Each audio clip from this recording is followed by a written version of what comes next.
amados, queridos juvenis do nosso canal, do nosso Brasil, que acompanham o nosso canal. É um prazer estar aqui de novo com vocês, como sempre, para podermos aqui falar um pouco da Palavra de Deus, comentando as lições da revista da CPAD, da Escola Bíblica Dominical, tá? Nós utilizamos nesse trimestre apenas a revista Juvenis, é a revista que nós comentamos aqui, e nós já estamos chegando no final. Antes de a gente adentrar na aula, hoje eu vou falar sobre a lição de número 11, que fala sobre a secularização. Mas antes de entrarmos na aula, eu quero aqui agradecer a todos vocês que têm apoiado o canal, que têm nos ajudado, divulgado, comentado, perguntado, têm participado do canal e têm se inscrito, convidado as pessoas. Muito obrigado. Nós tínhamos aqui no início do trimestre o objetivo de alcançarmos 500 inscritos. Hoje nós estamos com mais de 550 inscritos e isso é graças a você. A próxima meta agora, se Deus quiser, é 1000 inscritos e nós vamos chegar lá muito rápido, eu tenho certeza disso. Um grande abraço a vocês que têm participado, que têm nos enviado as suas perguntas, as suas palavras de incentivo também é muito importante. Eu quero mandar um abraço a todos vocês que têm participado aí ferrenhamente no nosso canal, tá bom?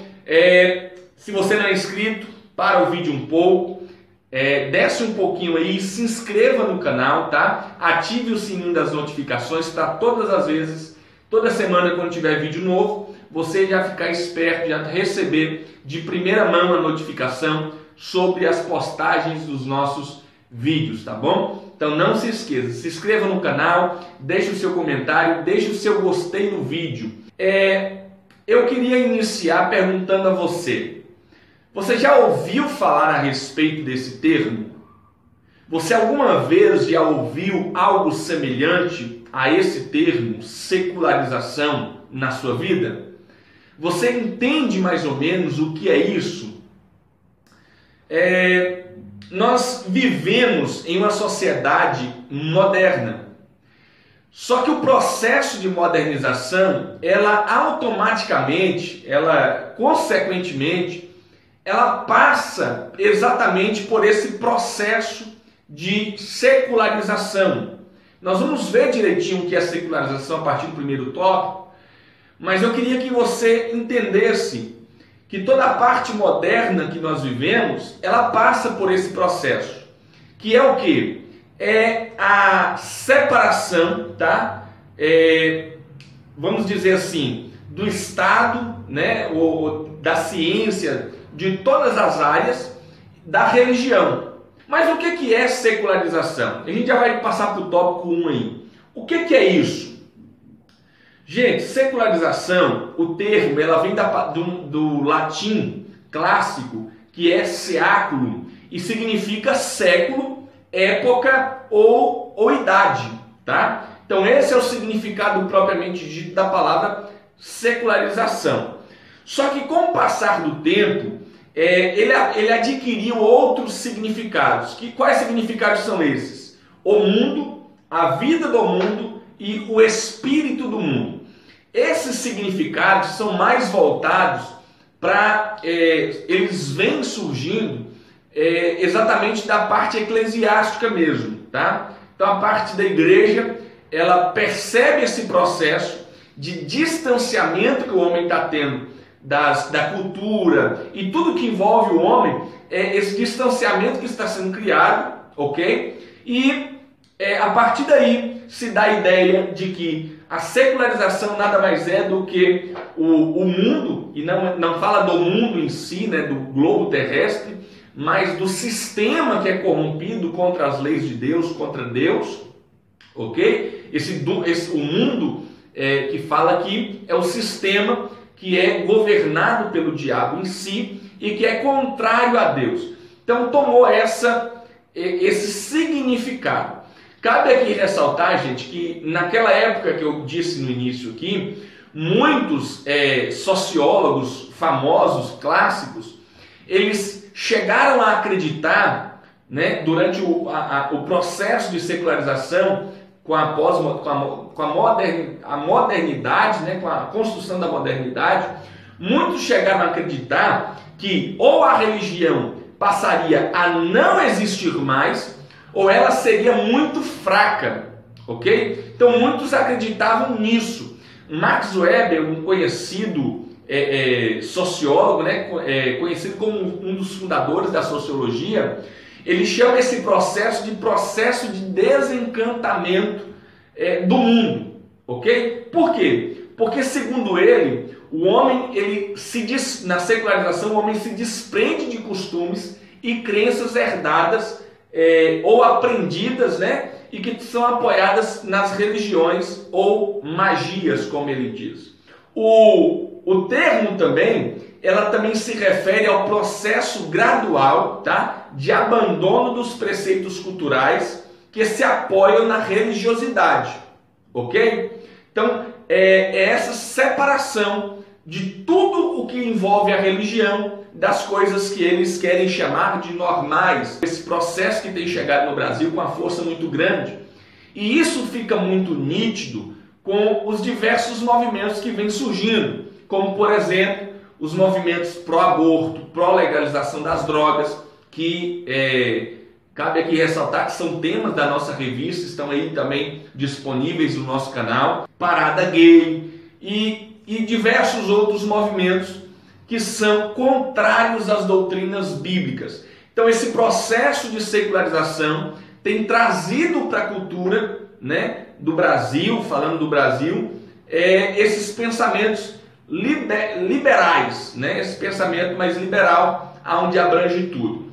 E a secularização é exatamente isso, é essa ideia de separação do Estado, da cultura, da política, de tudo que envolve, de tudo aquilo que envolve a religião, ok? Tópico de número 2, a igreja e a secularização.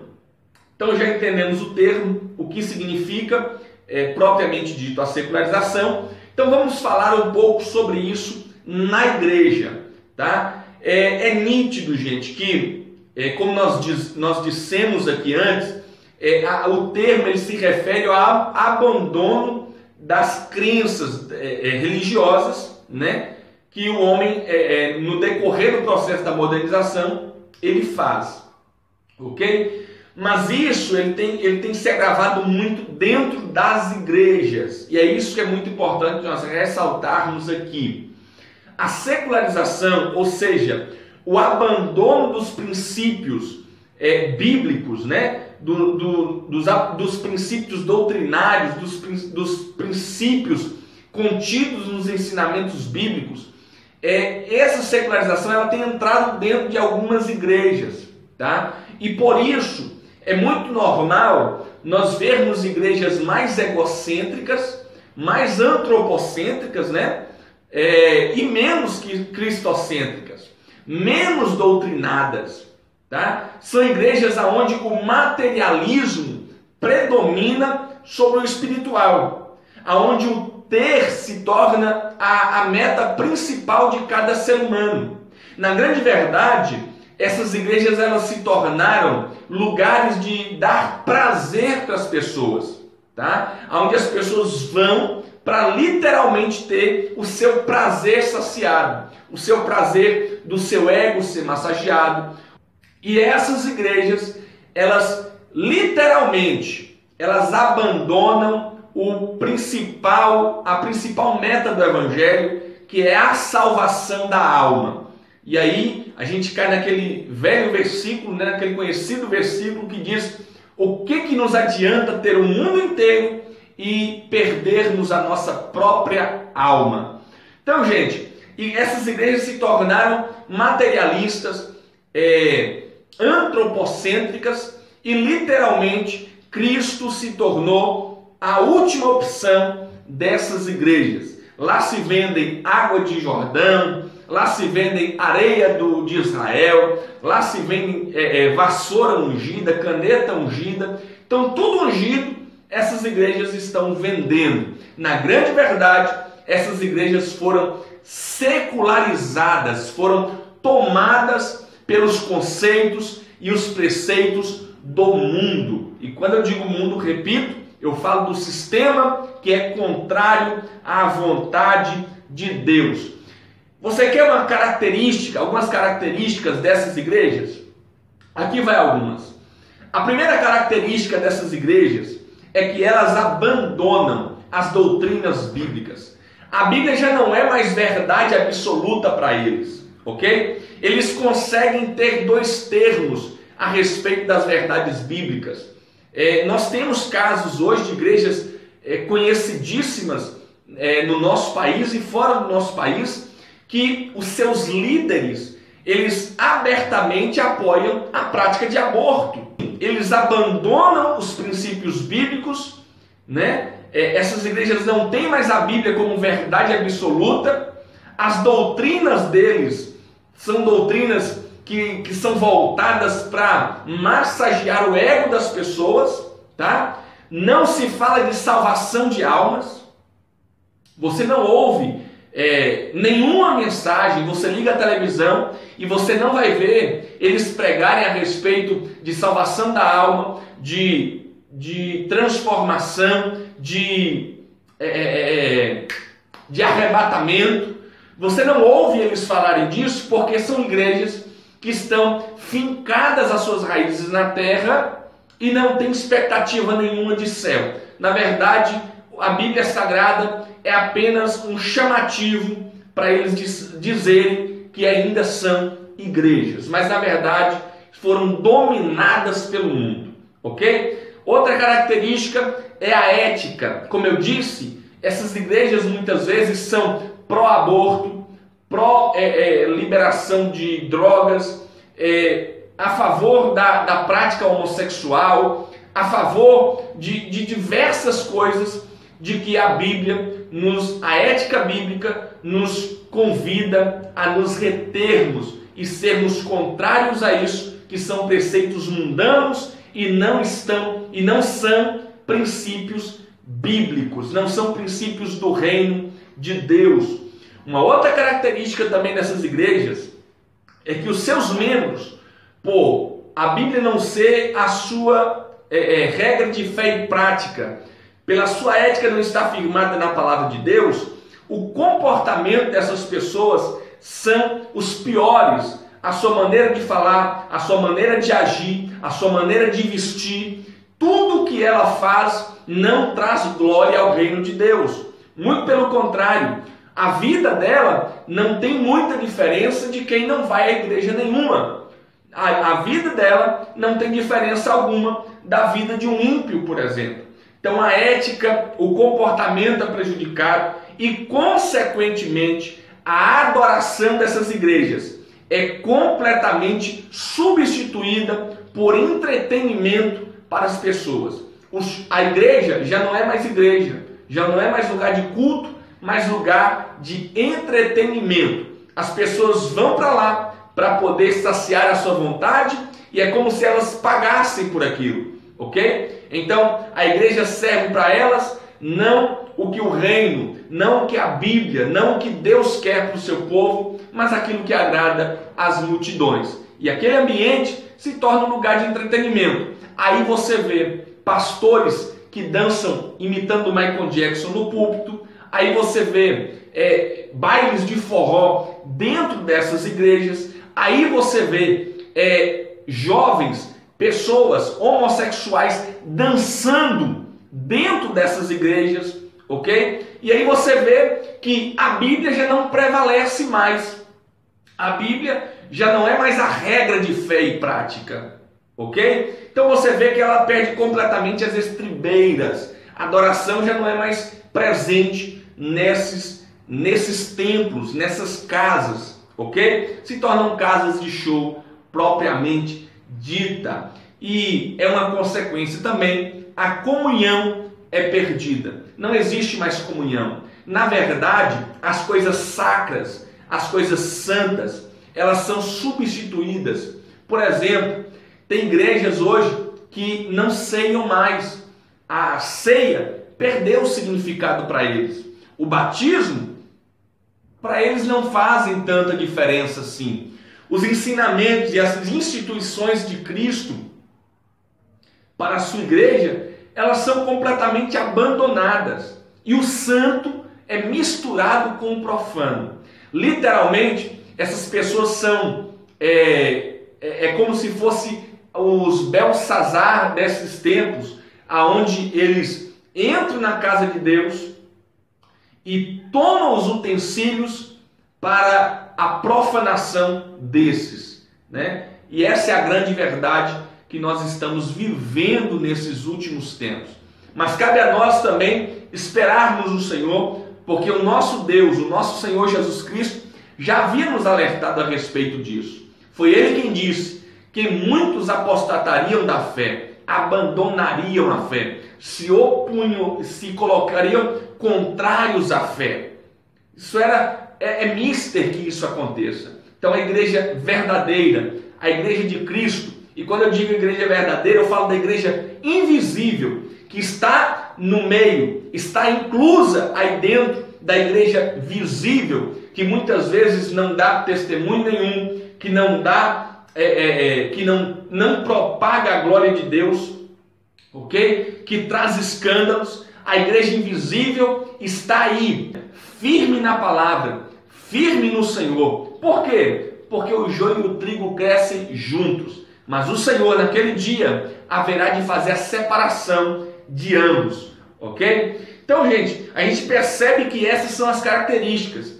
E isso traz uma triste realidade. Qual realidade é essa? A igreja tem perdido a sua autoridade. E muito pior, a sua identidade como igreja. As pessoas não acreditam mais.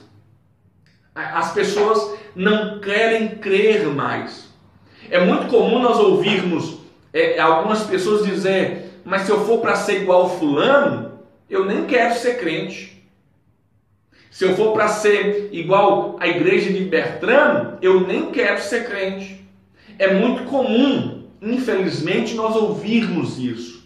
Mas eu quero ressaltar para vocês aqui que a igreja visível, as instituições religiosas, ok? Como qualquer outra instituição, ela sofre escândalos, ela sofre com a presença de pessoas que se dizem ser, mas não são.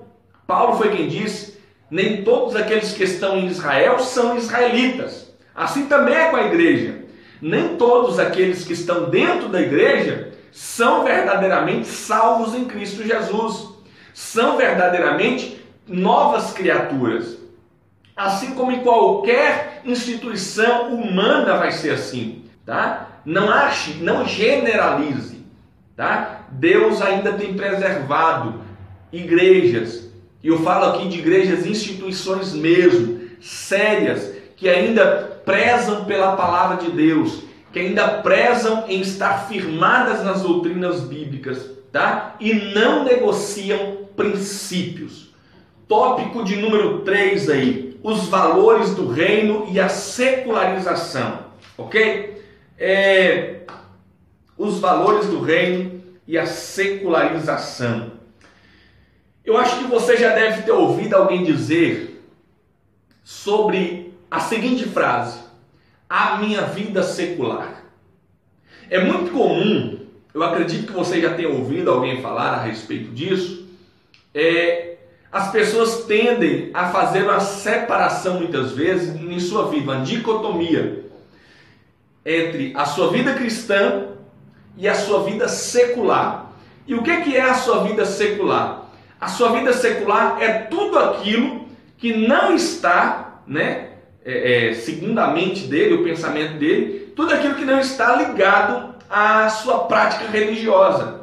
Ou seja, o seu trabalho, os seus negócios, as suas finanças. Então, assim, a sua vida religiosa, de frequentar o culto, de ler a Bíblia, de cantar louvores, é uma coisa. E ele tem a sua vida secular, que é a sua vida de trabalho, a sua vida nos negócios, tudo aquilo que está fora das quatro paredes da igreja. É muito comum nós ouvirmos isso. Só que nós precisamos ter uma coisa em mente. No reino de Deus, essa dicotomia não existe. Quando as pessoas aceitam a Cristo como Senhor e Salvador, Ele não está entregando apenas o seu espírito ou a sua alma. Ele não está apenas oferecendo parte do seu ser, mas ele está entregando todo o seu ser. E todo o seu ser envolve alma, corpo e espírito. Envolve tudo. Então, Deus não está querendo, o reino de Deus não engloba apenas uma parte da vida do homem, mas toda a vida do homem. Você pode não perceber e achar que talvez não tem nada a ver, mas o mundo espiritual não para porque você não está no culto. O mundo espiritual não para porque você não está no domingo na igreja. O mundo espiritual continua na segunda, na terça, na quarta, na quinta, na sexta, no sábado. Ele não para, ok? Então não existe essa separação, a minha vida cristã e a minha vida secular. Por que isso? Porque o reino de Deus envolve toda a nossa vida. E a Bíblia Sagrada, lá em 1ª Carta aos Coríntios, capítulo 10, versículo 31, é um texto que eu gosto muito, vai dizer o seguinte: quer comais, quer bebais, ou façais qualquer outra coisa, façam tudo para a glória de Deus. Então você percebe que o estar em Cristo envolve toda a nossa vida, ok? Então no reino de Deus não tem essa separação de vida do reino e vida secular. Uma vez que você está no reino, você vive uma vida no reino, com as regras do reino, com o rei desse reino, que é o nosso Senhor Jesus Cristo. Paulo também ele vai nos convocar a sermos transformados pela renovação da nossa mente. Lá em Romanos capítulo 12, versículo 2. Tá? E essa renovação é possível apenas pelo Espírito Santo através da palavra de Deus. A palavra de Deus é quem nos faz sermos renovados e transformados para sairmos da forma desse mundo. Tá? Nós não vivemos segundo a forma desse mundo, o jeito desse mundo. Nós vivemos segundo a forma de Deus, o jeito de Deus, segundo a vontade de Deus. Isso é tão sério, gente, que nós estamos vivendo em um tempo onde as pessoas têm banalizado tanto o reino e as coisas do reino, tá? As coisas santas, que nós vemos hoje pessoas fazendo piadas o tempo todo, de maneira escandalosa, com a Bíblia, com as coisas sagradas, com línguas estranhas, com poder de Deus, com renovação do Espírito, com tudo que envolve Deus e a igreja. As pessoas têm escarnecido literalmente da palavra de Deus e não têm dado o devido crédito a ela, tá? E eu cabe aqui um alerta a você que está me ouvindo, gente, não consuma esse tipo de programação.